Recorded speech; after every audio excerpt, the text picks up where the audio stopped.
Bonjour à tous, deuxième journée des cycles libres sur cette grande semaine de l'élevage ici à Fontainebleau. Nous allons parler de la restructuration du Grand Parquet qui a évolué avec la directrice Agathe Joly, et puis nous aurons les impressions de monsieur le maire de Fontainebleau qui est venu nous rendre visite. Mais avant cela, place au sport et aux champions du jour. La quotidienne, c'est parti.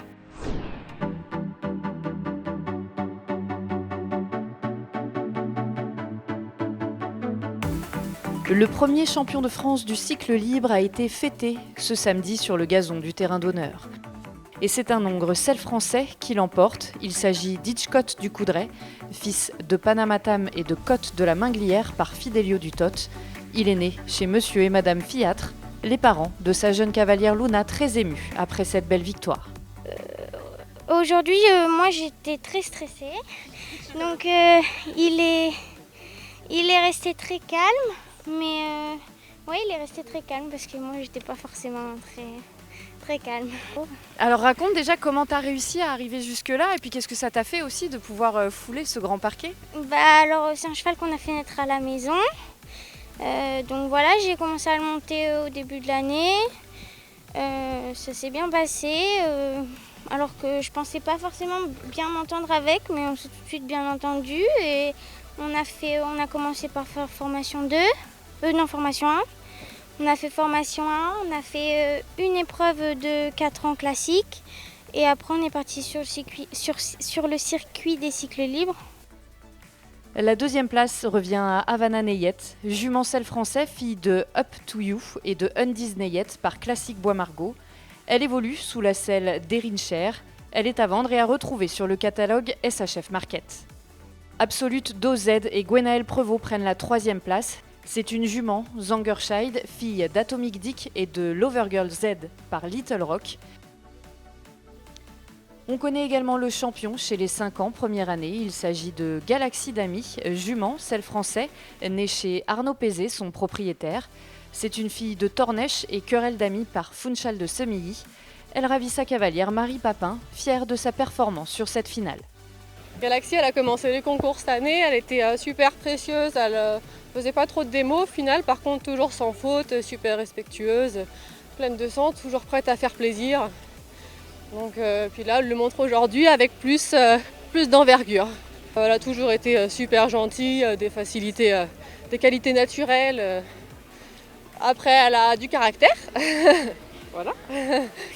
Mais par contre, elle est gentille, elle veut vraiment nous faire plaisir. Donc, Camille Abou et Gazelle Doll prennent la deuxième place, une autre jument, celle français, fille de Classique Bois Margaux et surprise de Soula par Esther L. Desbois. Elle est née chez Lucille et Olivier de Laborderie et appartient à sa cavalière. Gary des Tourelles termine à la troisième place. Hongre sel français, il est la propriété de l'écurie des Tourelles où il est né. Fils de Flipperdale et Nuance des Tourelles par Fétiche du Pas, il évolue sous la selle de Frédéric Sagnier. Bonjour Agathe Joly. bonjour. C'est un nouveau Grand Parquet qui accueille la grande semaine de l'élevage cette année en 2021. Alors quels sont les grands changements ? Alors les grands changements cet hiver, les travaux bien sûr, le réaménagement et le fait de recentrer une piste avec une technologie par capillarité qui a été très appréciée déjà l'an dernier sur le petit parquet. Donc on a reproduit une même surface avec une orientation un peu différente. On a également amélioré la circulation puisque comme vous le savez, chaque concours au Grand Parquet sont différents. Les organisateurs peuvent mettre leurs pattes dans le montage de leur village et les couleurs qu'ils souhaitent y mettre. Et du coup ce pont-cadre, là, ce passage, cette passerelle entre le Spring Garden et la Carrière des Princes permet le passage d'un smirmorque et nous facilite grandement tous les démontages et montages qu'on a de façon récurrente au Grand Parquet. Comment se sont passés les travaux ? Ça s'est très bien passé, des surprises, mais on a pu réagir à tout ça. On était dans le timing, avec tous les soucis pour autant de difficultés de matières premières et de finition de chantier. On a quand même réussi notre objectif et pour les retours aujourd'hui, En tout cas, les cavaliers, la filière, coach et entraîneurs nous ont plutôt dit aujourd'hui qu'ils étaient très contents et d'avoir aussi respecté cette unité naturelle. L'environnement, on a fait ce bardage, on a reboisé, on a replanté. Donc voilà, on a fait attention à cet aspect qui se voit peut-être pas forcément quand il y a des stands. Mais ça reste très appréciable en tout cas de se balader aussi autour de ce grand parquet. Quel est l'objectif à terme de tous ces travaux? Est-ce que déjà il y en a d'autres de prévus? Et quel est l'objectif à terme de pouvoir peut-être répondre à une demande aussi? Alors l'objectif, c'est vrai qu'il y a eu une phase de travaux à l'époque 2011-2012 qui était beaucoup plus sur les bâtiments.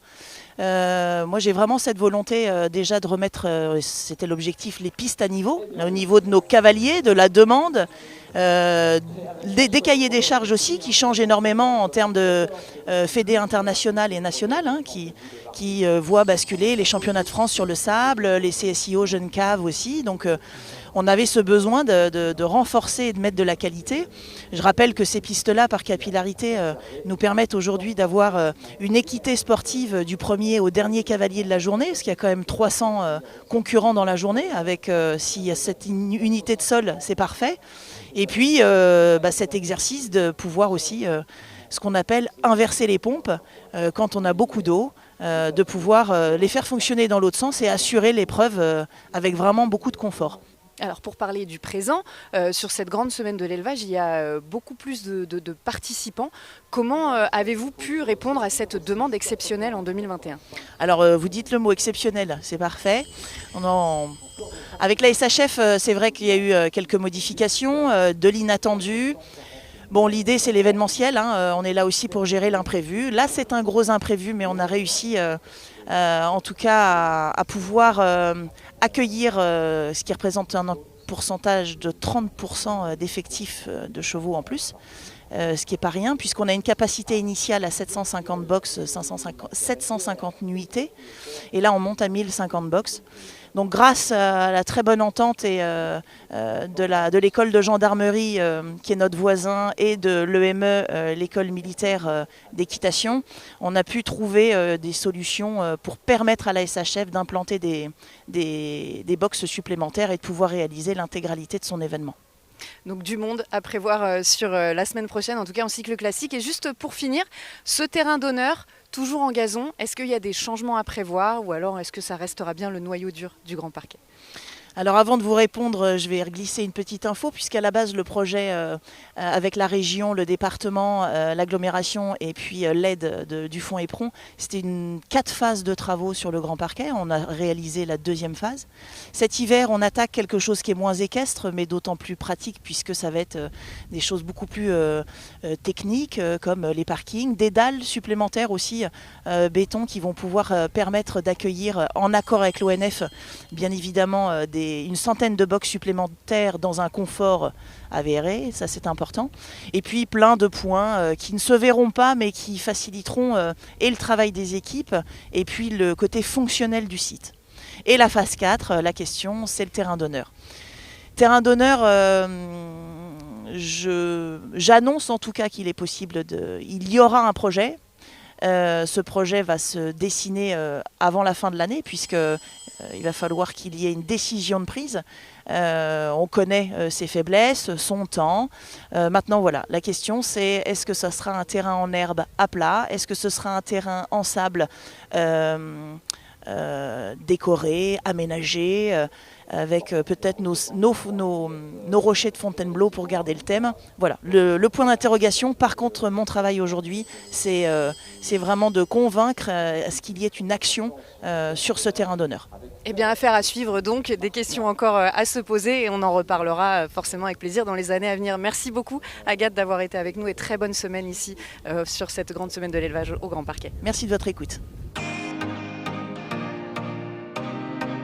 Monsieur le maire, qu'est-ce que ça représente pour vous d'être présent sur cette grande semaine de l'élevage pendant le cycle libre ?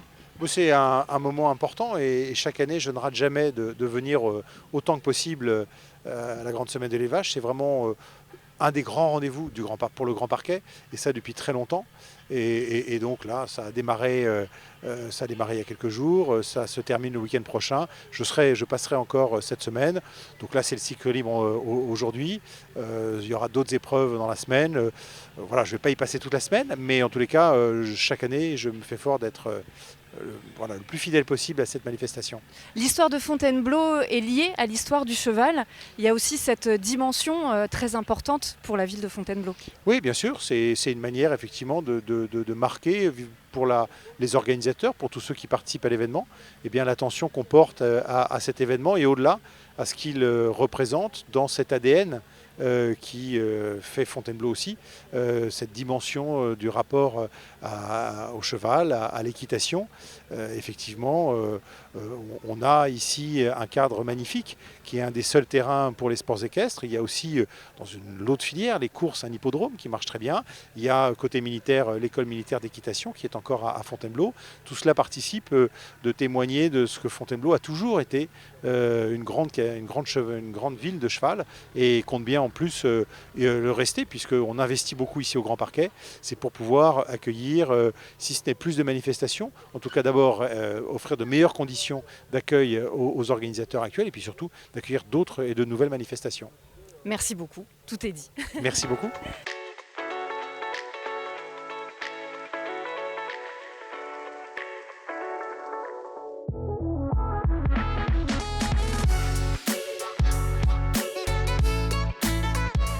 C'est déjà à la fin de cette quotidienne ici sur cette deuxième journée. Évidemment, on se retrouve demain parce que là, il y a de l'ambiance qui se prépare. À mon avis, on va passer une belle soirée au Grand Parquet. On en profite. Merci à tous. Belle ambiance ici. Et à demain.